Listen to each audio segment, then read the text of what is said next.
The hijab has become the new weapon to criminalize the everyday lives of Muslims. This strategy has a long history in coastal Karnataka.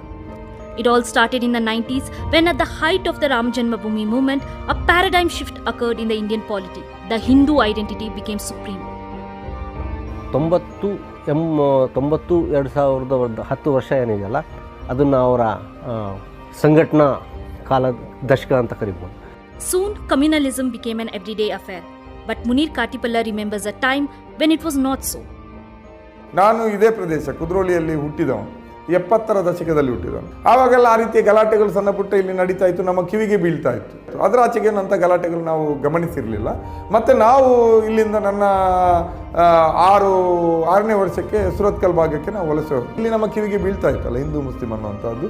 ಒಂದು ಸುರತ್ಕಲ್ ಭಾಗದಲ್ಲಿ ಅದು ನಮಗೆ ಕಿವಿಗೆ ಬೀಳ್ತಾನೆ ಇರಲಿಲ್ಲ. ಆ ಮಟ್ಟಿಗೆ ಅಲ್ಲಿ ಸೌಹಾರ್ದತೆ ಇತ್ತು. ಈ ರೀತಿಯ ರಾಜಕಾರಣದ ಅರಿವೇ ಅವರಿಗಿರಲಿಲ್ಲ.